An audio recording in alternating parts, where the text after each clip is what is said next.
بسم الله الرحمن الرحیم. محترمو اوریدونکو، قرآن کریم کې الله جل جلاله فرمایي تلک الایام نداولها بین الناس. د دنیا زندگی الله فرمایي چې دا ورځې د موږ اړو په دې باندې مه مغروره کېږئ انسانانو، زما بندگانو په دې باندې مه مغروره کېږئ. الله فرمایي چې دا ورځې همیشه پر یو قرار باندې نه وي، دا د یو حالت څخه بل حالت ته موږ اړو. بعضې وخت الله جل جلاله یو انسان ته رتبه ورکړی وي، منصب یې ورکړی وي، حکومت یې ورکړی دی، په دې باندې نه مغروره کېږي، بلکې دا د الله جل جلاله یو عطیه او یو امانت وبولي. دا د الله د رضا او د خلکو د خپل د دې رعیت او د دې عوامو د هغو د خدمت یو ذریعه وګرځوي.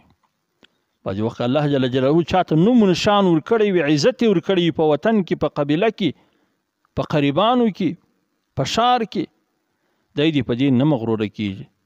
دا د الله جل جلاله نعمت وبولي، پر دې د شکر ادا کړي چې څنګه تقاضا ده د دې نعمت هغسې د استعمال کې الله به نور هم ورزیات کړي. الله په دربار کې کمی نشته. بعضې وخت الله جل جلاله چاته پیسې ورکړي وي، جایدادونه ورکړي وي، په دې د نه مغروره کېږي چې د ده په وجه باندې د پیسو په وجه باندې خلک زهیر سي، د خدای مخلوق زهیر سي، بلکې دا د الله جل جلاله یو نعمت وبولي. ځکه دا معلوم نه ده چې کله الله ځینې واخلي. بعضې وخت چاته الله سړي ورکړي، په دې سړي د نه مغروره کېږي چې د الله مخلوق په زهیر کړي. ځکه الله فرمایي تلک الایام نداولها بین الناس. د دې آیت مبارک په زرهاو نمونې، په زرهاو داسې نمونې، داسې حادثات چې د دې آیت مصداق کېږي په دنیا کې موجود دي، لیکن موږ غافل یو. نن ستاسې مخ ته د وخت د یو بادشاه داسې واقعه ږدمه چې د یو داسې عظیم سلطنت بادشاه ولو چې ټوله نړۍ ورته حیرانه وله، لیکن اخر الله جل جلاله انجام څنګه کوي، اخر کم حالت ته څنګه د بې وسي او بې کسي او پردیسي په حالت کې وفات سو. بهادر شاه ظفر یادوم. مسلمانانو پر هندوستان باندې 341 کاله داسې شانداره حکومت وکړي، د هندوستان څخه داسې یو مملکت، داسې یو سلطنت جوړ کړي، داسې پرمختللی چې هغه تاریخ کې راځي چې خلکو به د سونا مرغۍ ورته ویل، یعنې هندوستان دومره موړ ول. په همدې وجه باندې د انګریزانو سترګې ورته سرې سولې. اخر په ډېره چالاکۍ، په ډېره بې شرمۍ باندې هندوستان باندې خپلې منګولې شخې کړې او بالاخره د مسلمانانو حکومت لرې کړي او د هندوستان د برصغیر ټول مسلمانان یا ټول خلک عوام دا خپل غلامان وګرځول.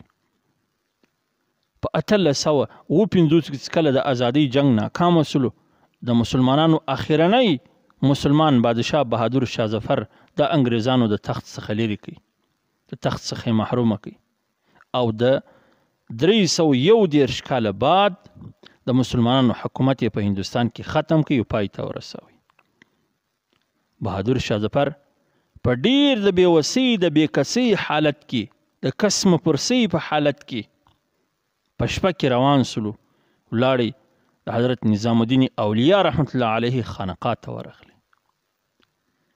کله چې هغه خانقاه ته ورغلی نو په دې وخت کې د دې خانقاه منتظم یا هغه ګدۍ نشین چې کوم څوک و، د هغه نوم خواجه شاه غلام حسن رحمت الله علیه و.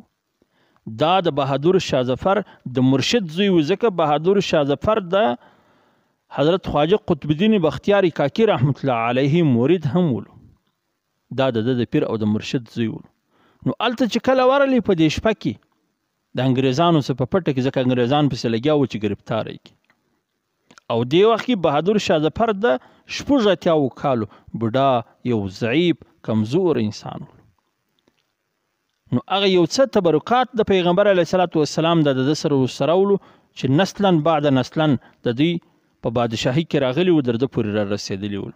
هغه و دې خواجه شاه غلام حسن رحمت الله علیه ته وسپارل او بیا په ډېره عاجزۍ باندې ورته وایي چې د 3 وخت څخه وږی یم، که یو څه د خوراک دپاره وي راوړه. ګورې څومره د حسرت او د افسوس خبره ده. هغه بادشاه چې د ده په محل، د ده په دربار کې به د ډوډۍ خوړلو پر وخت باندې په 100 قسمه خوراکونه پراته ول، لیکن نن د خانقاه یو منتظم ته، یو فقیر انسان ته دا وایي چې لږ د خوراک دپاره یو څه شی راوړه. هغسې وګرځېدی، یو څه وچه تامونه د ډوډۍ ده او یو څه سرکه وله، دا یې راوه د بادشاه د وخت د بادشاه مخ ته کښېښوله. په دومره خوند په دومره شوق باندې وخوړل، ستا به دا فکر ولو چې همیشه یې هم دغه خوراک دی. په دومره شوق یې وخوړ، خو بالاخره انګریزانو ګرفتاره کړي. دی یې ګرفتاره کړي، د ده زامن یې ګرفتاره کړل او د ده ټوله کورنۍ یې ګرفتاره کړه. ډیلي ته راوستی او دی یې بندي کړي. د ده دوه ځوانان زامن، ځوانان بچان شهزادګان او یو یې ځوان لمسی، دا یې دلال قلعه پر دروازه باندې په مرمۍ باندې سوري کړل او بیا یې سرونه ځینې پرې کړل. د نوروز په ورځ باندې، د جشن د میلې په ورځ باندې په یو تال کې یا په یو تشتري کې راوړل، د تحفې په بانه باندې په جیل کې وده ته پیش کړل او بهادر شاه ظفر ته. نو تاسې پر خپل زړه باندې لاس کښېږدئ چې یو څو د یو چا څه الله دومره لوی سلطنت هم واخلي، دومره د ضعف په حالت کې وي، په جیل کې د دشمن په جیل کې هم وي، بیا د ځوانانو زامنو د ځوانانو بچانو سرونه مخ ته ورته کښېږدي او د ځوان لمسي سر مخ ته ورته کښېږدي، نو دا به څنګه حالت وي؟ دا هغه چا ته معلومېږي پر کم چا باندې چې راغلي. لیکن دې خلکو ته به الله دغسې حوصله ورکړې وه. وایي کله چې د ده و مخ ته کښېښول، دغه سرونه د ده و مخ ته کښېښول، ده چې داسې ورته وکتل، نو بیا یې صرف دا قدرې وویل الحمدلله.